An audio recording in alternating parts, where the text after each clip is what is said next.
Modern radars are very well designed. So typically it will have a highly efficient amplifier, a high gain antenna, a low noise receiver.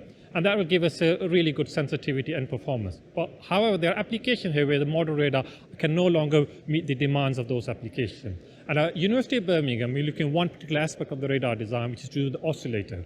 Now, oscillator provide the reference for the carrier frequency, but also the timing signal with which the receive signal is then captured and processed.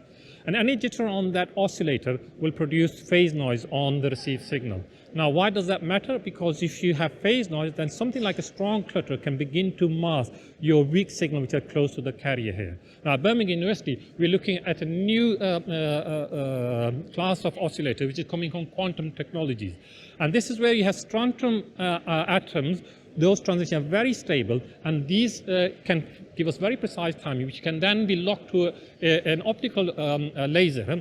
And that optical laser can then be converted down to an RF frequency using a down converter, which can then become the reference signal for the radar here. In this setup here, we're using a steering radar, which is designed to look at drones, which is a very small target, and look at their detection and tracking of them. We have actually installed one of these radars at Birmingham, and we actually benchmark it against real flights of drones here. And what we're looking at, that when you have a normal clutter here, then you can look at the target signal here, but when you have strong clutter here, that background signal, because of phase noise, is coming up here. And what our solutions say that how can we replace this oscillator with a better oscillator where the timing stability allows us to address this phase noise.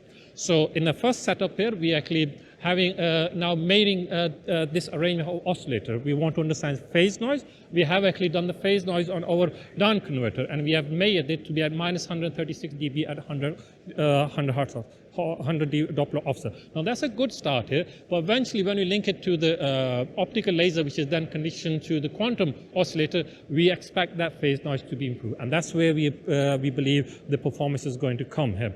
And then what we've done in our system here is now install 2 of these radars, and both of them operation. And the purpose of that is that this highly stable signal now can allow us to network those with a very well synchronized system. So what we are doing is we want to actually build a working demonstrator of this network quantum-enabled steering radar and demonstrate for application like counter-drone surveillance to showcase how such a change in the physics of the radar can make a real difference to the performance of these radar systems here. So our aim now here is to actually use our demonstrator system to really showcase this capability and pave the way for quantum radar to be commercialized in radar. So that's what our aim is, to use the development of the quantum-enabled steering radar to show that how we can get low phase noise system, which can be the future of the radars.